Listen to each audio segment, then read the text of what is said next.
ئەمڕۆ 16 ڕەمەزانی 1429 کۆچی بەرامبەر بە 16 ئەیلولی 2008 زاینی لەگەڵ ئاڵلقەی حوتەمە بین لە سوورەتی المنافقون کە تەفسیرەکەیمان تەواو کرد بە پشتیوانی خوای پەروەردگار، بەڵام ئەمڕۆ جێی خۆیەتی کە باس لە هەندێک لە صیفەتی منافقین بکەین کە دیارە ئەم سوورەتە لەسەر ئەوان هاتۆتە خوارەوە. نفاق و منافق و منافقون و وەرگراوەکانی تری ئەم وشەیان نزیکی 37 جار لە قورئانە تکرار بۆتەوە، هەروەها لە سوورەتەکانی بەقەرە و ئالی عیمران و النساء و انجا الحشر والتوبة والأحزاب وفتح الحديد والعنكبوت والحاصل كما لقينا سورة أنا هم التكرار بونته كبشويش قشتي سي صفة زياتر صفتي منافقة كان لقرآن باز كراوة كأجر هركسك بوردي ليقولينه لسر صفتي منافقة كأعتكاني درب يعني باشان دراسي صفة كان بك زۆر باشە توانێت خۆی و ڕیزی مسلمانان بە حەول و قوتی خوای گەورە بە یارمەتی خوای گەورە بپارێزێت لە سنینی منافقەکان لە صفەتی ئەوان و هەروەها کافران نەتوانن لە کلێنی منافقەکانەوە کاریگەریان لەسەر سەفی مسلمانان دروست ببێت. بە شێوەیەکی گشتی ئەمە وتمان نفاق کە وشەیەکی زمانی عەرەبیە و وەکو ابن الأثير فەرمێ لە غەریب الحەدیث ئەفەرمێ کە تایبەتە بە إسلام ولا برو عرب لبيش إسلام بكارينين أو هرو كل قاموسي النهاية في غريب الحديث والأثر هاتوا كابو النفاق شيكي زاراويكي إسلامية في القرآن بكار هاتوا الحديث بيغمرها صلى الله عليه وسلم بلام للروي زمانواني وطبعا لفرهنج زمانواني كان هي باس ما كروتمان أو كنيك لأرض مشكك جرجك درستي أكا ليش عم بيوتر نافقة يشي تران بيوتر قاصعة نافقة لو سر أويك تجاليشي تنك أهالته ولا سر أرضك بو هر وقت كتيني بوهات بو خويدا بوشيوه بسر لقلك أداو كن يكاو ديتا درو خوي بشويشي ترديسان نشان داتو بشويشي قشتي نفاق وديار لو هاتوا ومنافقش أو كسيك لناخيا شتيكي پنهان كردوا ككفرة وظاهري شتيكي تريد الخصوة كإيمان دارتي ومسلمانيتي بسر ذلك مسلمانة بلام لجيروا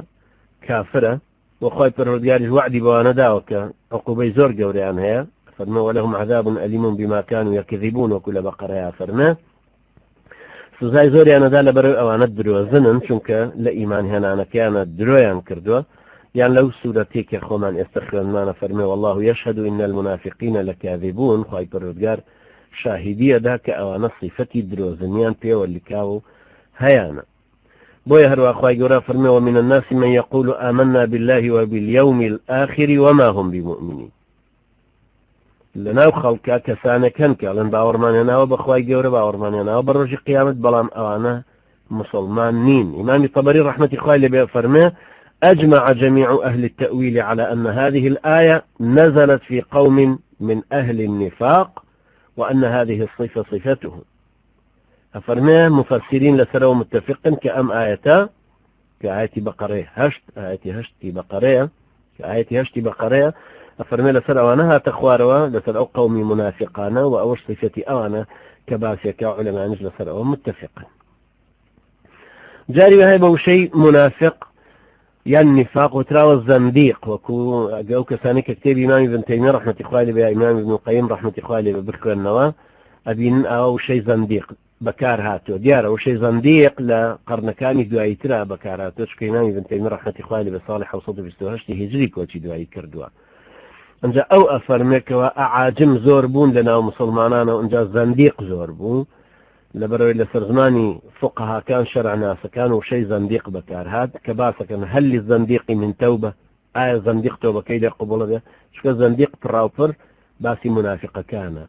إمام ابن القيم رحمة إخوالي بك صالح وصوتا جايكي هجريك وشي دعاي كردو تلبي نجيب إمامي ابن تيمية رحمة إخوالي لبيه لكتاب طريق الهجرتين داز لمراتب المكلفين كاكلا روج قيامتها وطبقات أوان شين كانيان آستيان باسي طبقي بينجمك فرماء الطبقة الخامسة عشرة طبقة الزنادقة آستي زندقة كان يا زنديقة كان وهم قوم وهم قوم أظهروا الإسلام ومتابعة الرسول وأبطنوا الكفر ومعاداة الله ورسوله. أو أنا لظاهري أنا مسلمان بون وشون في غمر كوتون عليه الصلاة والسلام بلام لناخي شاندوج من دارتي خواب في غمر إخوان شاردوتو أن جاء فرمي هؤلاء هم المنافقون وهم في الدرك الأسفل من النار. أو أنا دور وكانا أو أنا لتشيني خواري خواروي جهنم عن خواي قول الأمان.